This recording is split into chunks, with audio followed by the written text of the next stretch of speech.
Assalamualaikum warahmatullahi wabarakatuh. Selamat pagi semuanya. Gimana kabarnya hari ini? Semoga kita semua selalu diberikan kesehatan dan perlindungan oleh Allah Subhanahu wa taala.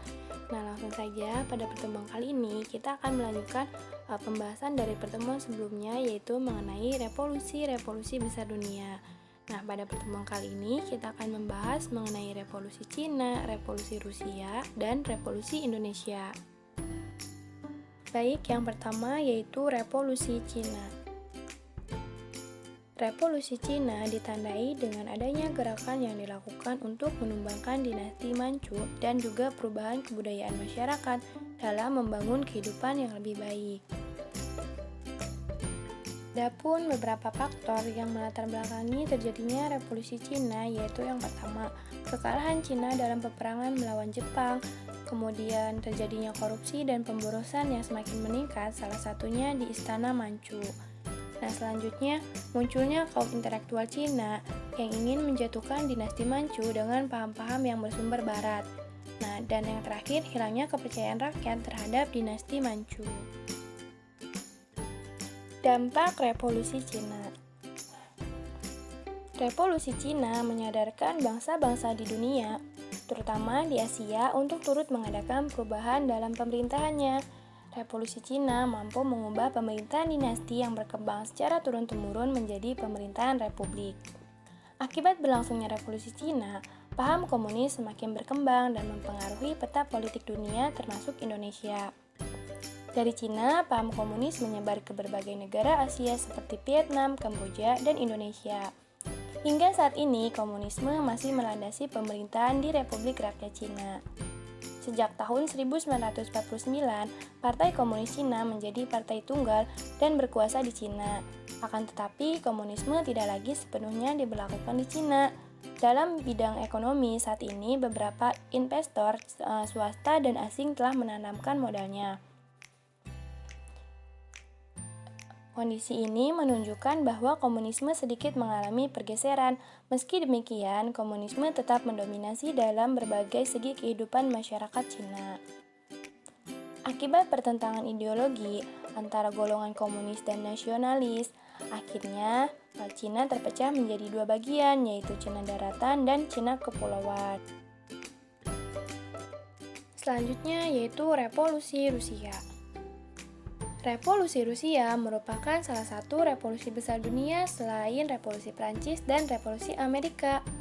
Revolusi Rusia dilatar belakangi oleh ketidakpuasan terhadap pemimpinan saat itu, yaitu Tsar Nicholas II. Tsar Nicholas II ini dikenal sebagai pemimpin yang reaksioner atau menolak adanya perubahan.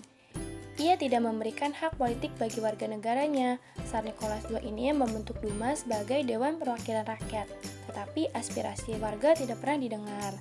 Selain itu, pemerintah yang disusun oleh Tsar Nicholas II ini dinilai buruk karena ia hanya memilih orang yang ia sukai sebagai pegawai pemerintahannya dan bukan karena kemampuannya. Di bawah kepemimpinan Tsar, perbedaan sosial saat itu sangatlah mencolok, banyak rakyat yang tidak mendapatkan haknya, dan ada pula yang diperlakukan sebagai budak. Revolusi Rusia ini berlangsung di tahun 1917, terjadi sebanyak 2 kali, yaitu pada bulan Februari dan bulan Oktober.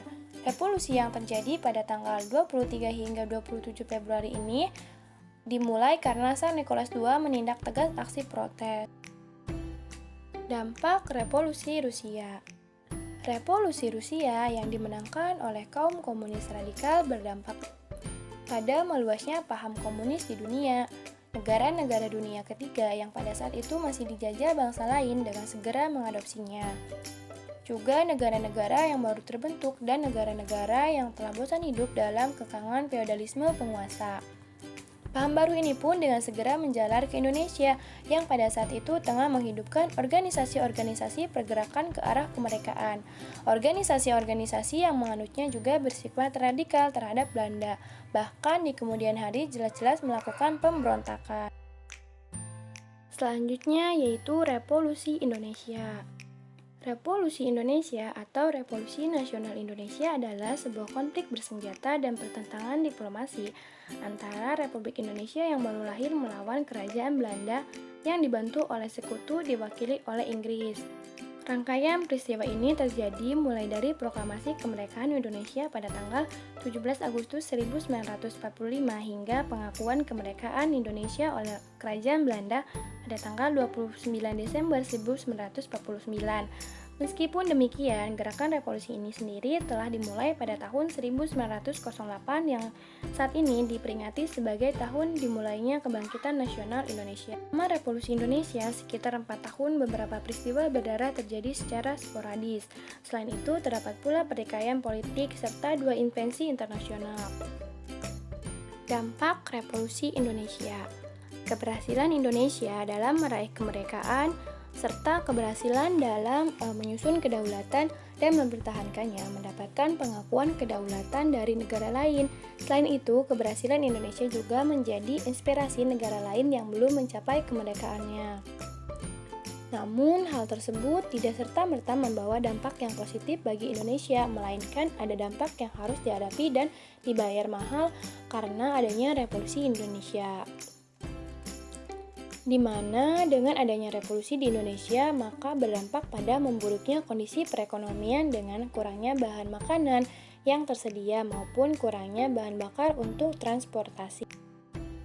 Mungkin cukup sekian materi yang dapat Ibu sampaikan pada pertemuan hari ini. Kurang dan lebihnya mohon maaf. Tetap selalu jaga kesehatan, tetap semangat.